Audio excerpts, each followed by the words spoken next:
Hello there. How's everybody doing? Well, I hope. Can't believe that it's almost halfway through June, but as you've noticed before, I can't believe that it's the time has passed. Period. But that should be par for the course by now. Anyway, I was going over some quotes, and I found one that came from James Clear. He wrote the book Atomic Habits that some of you may or may not have seen or at least heard of. Maybe perhaps you've even read. But this is one quote that I thought could be appropriate considering some of the things we've talked about before. Your current habits are not necessarily the best way to solve the problems that you face. They are the methods you have learned to use. Once you associate a solution with the problem you need to solve, you keep going back to it. Now, what does that mean?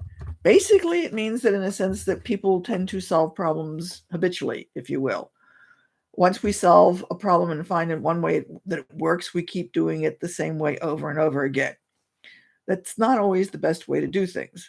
When I was thinking about this, I've got a story that I have no idea where I first found it, whether I read it, whether somebody told me or whatever. But anyway, it goes something along the line of a mother had a way of fixing a roast for dinner. Let's say her daughter's name is Betty, just to make this easier to follow.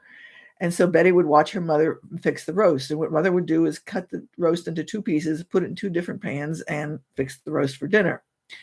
Betty grew up and she did the same way. And then she had her own family and she would fix the roast that way.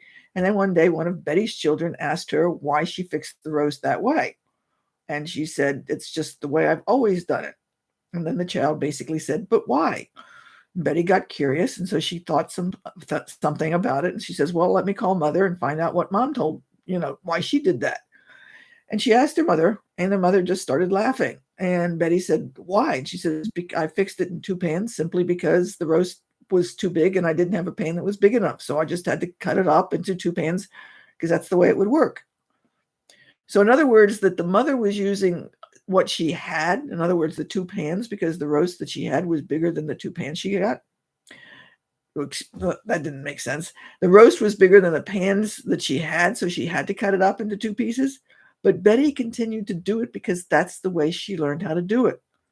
Until her daughter asked her, or maybe even her son, but anyway, one of her children said something about, "Why do you do it?" She never questioned the method. She just kept going over and over and over again and doing the same thing. I think most of us solve problems that way. This is what I mean, in a sense, by habitual problem solving. Another example that might be a little bit more close to home, especially for those of you who don't cook. Let's suppose you go to work and you go in one particular direction, and this is the way you go from home to work and work to home, and that's it. So suppose one day, for some reason, the road's torn up or something's happening and you've got to go do a detour. What happens if you find that the detour is simpler, gets you out of traffic, saves you time? You could have gone in a different way, a long time ago, but you kept going in the same way simply because, in a sense, that's the way you probably started finding your way to work. So that Clear is talking about the fact that once we find a way, again, you solve your current habits are not necessarily the best way to solve problems. The method you learn to use, in other words, when you first started solving that problem, the way you solved it then is the way you continue to use it now. Does that necessarily mean it's the best way to do it? Maybe, maybe not. But for you to start looking at what you do and think in terms of, is there an easier way? Is there a simpler way? Can I change something that's going to make my life easier? So you may be making things harder on yourself simply because you're doing something by rote without giving any thought to what you're doing and whether or not there's an easier way to do it. Does that make sense? So that there could be different ways of doing things. And there are a lot of ways people, you can get 100 people and they're going to have 100 different ways of doing certain things. Even if they do it, shall I say, in the same way, they're still going to do something ever so slightly different. I don't know why I'm thinking about it. Let's say washing dishes. You've got, if by hand, not a dishwasher, by hand.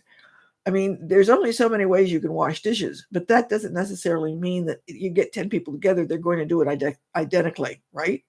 They're each going to have their own way of doing something and what they're going to do about that. So my challenge to you this week is to start looking at what you do, if you like what you're doing and it doesn't take you time and you enjoy the time you spend or whatever it is, and you just get fun or enjoyment or relaxation out of what you do, fine. But if there's something that's tiring or some such thing like that, that maybe you wish, it didn't take so long, try and think and see if there's another way. Think and see if there's another way you could do that. In a sense, maybe one thing I need to do is stop thinking about what I'm saying as I'm saying it, because it might make it easier, because what I just did with think and see, stopped immediately, changed my mind, and kept on going. But there might be different ways of you doing things. Are there certain things that you wish you could change, that you have to become aware of what you're doing first, and then you can think about how you did it and why you did it, and if there's an easier or better way for you to do it. It might make life a little easier, or might make it simpler. It might change things. It might even be fun if you played around with your kids, and if you've got children anyway, and asked them what they would do. You might find it really interesting to see how they would come up to do certain tasks that you've got. They might actually come up with something better than you have. Anyway, I hope that was helpful for you today. I hope it gave you something to think about. And again, it's James Clear's Atomic Habits. If you ever want to get the book, I'll probably say a few more things out of the book anyway, because I think it's a good book. Again, but then I like habits. So do say something to me, write on the comments and let me know what you think. Again, if you think that maybe you want to give this to somebody else because they don't think about their habits, for example, feel free to share it. And I hope it was helpful, and I hope you have a good week, and we will talk to you next week. Bye.